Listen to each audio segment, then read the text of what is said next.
Hello there and welcome to my channel Novice Modelling in a Midlife Crisis.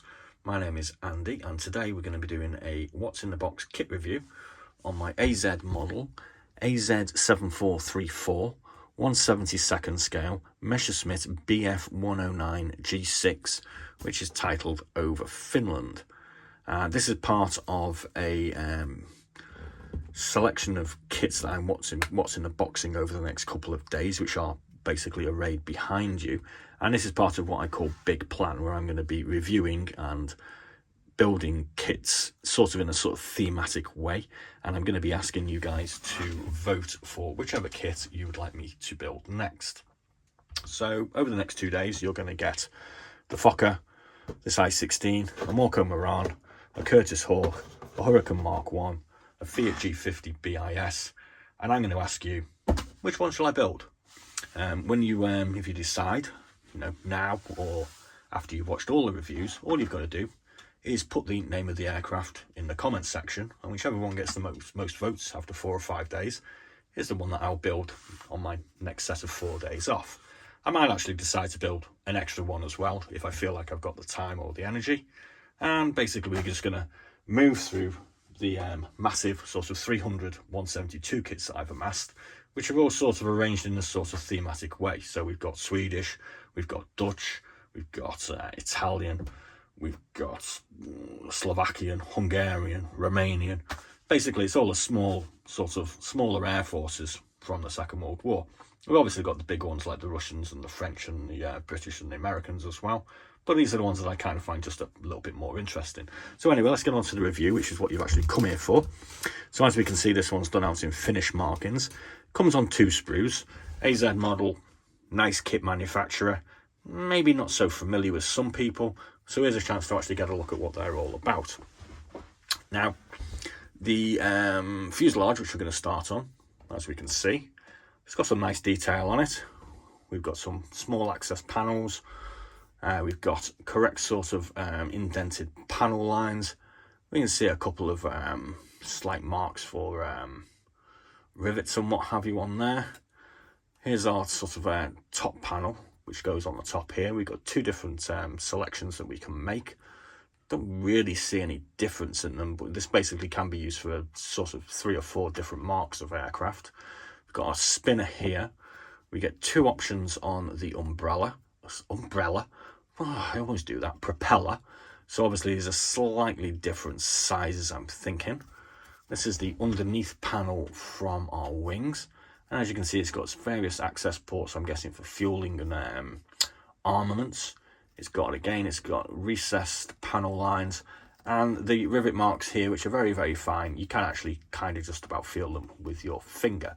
So that all looks quite nice so far. I think you'll agree. The second sprue, these are the upper sections of our wings. Again, nice panel lines, nice rivet marks. We've got 3 selections on our tail wheel. Not quite sure which one we're going to be using for this G6 variant. We've got some drop tanks. We've got 2 different selections that we can make on the rudder surfaces. Again, panel lines and sort of a few other points of detail and some rivets on these. That being the other set we can use. And we have 2 different sets of rudder, depending on which one we go for. Obviously, we're going for whichever one is the G6. Got quite a nicely detailed cockpit instrument panel there as well. Nice detail on our suspension. What are these things called? Suspension. Undercarriage. Nice detail on the undercarriage arms. And we've got a variety of other smaller pieces here, including a couple of wheels. I think these actually go on the seat. No pilots, unfortunately, but never mind.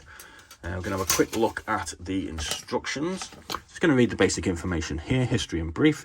The Messerscmitt BF109, often called Me-109, most often by Allied pilots and aircrew, was a German World War II fighter aircraft designed by Willy Messerschmitt and Robert Lucer.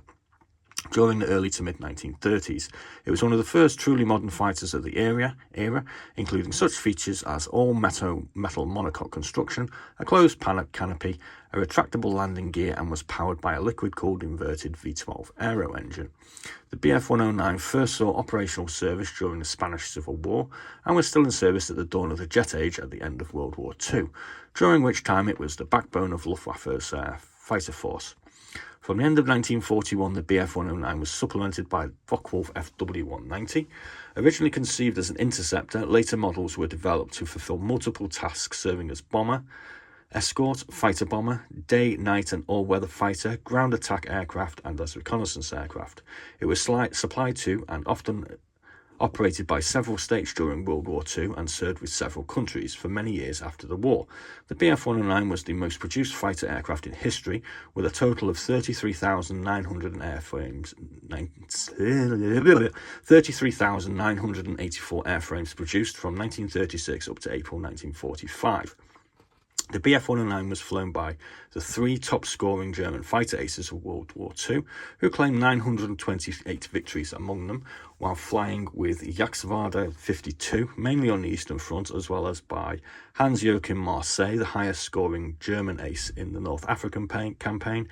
It was also flying by several other aces from Germany's allies, notably Finn Ilmavoimat, the highest scoring non-German ace of the type, with 58 victories flying the BF109G, and pilots from Italy, Romania, Croatia, Bulgaria and Hungary, which we have all variants of this.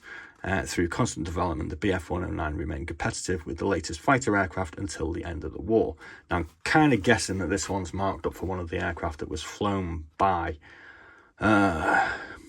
Ilmari Juutalainen, but just to check, we do actually have a copy of Osprey aircraft of the aces, Finnish aces of World War II, and we'll probably be flicking through this when we actually come to build whichever aircraft you guys select.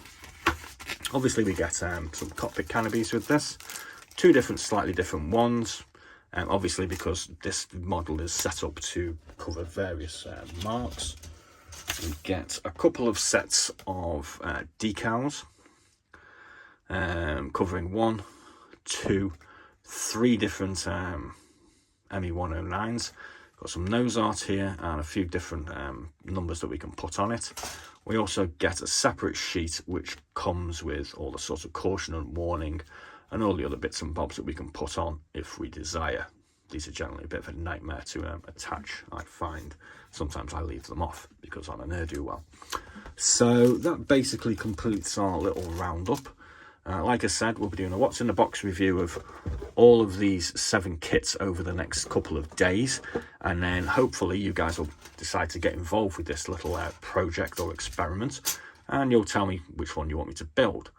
I'll also be doing a roundup over the next couple of days, which will actually show you my collection of either finished marked aircraft or aircraft that can be marked up as Finnish aircraft, which totals, I think it's at 34.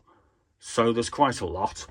Obviously, I do actually have this sort of similar setup for a whole bunch of other small European nation air forces and the bigger ones. So we'll be cycling through this sort of on a weekly basis or every 8 days. And next week, I think we'll be doing maybe either sort of Swedish aircraft, which is kind of like that one there, or we'll be doing some, what have we got?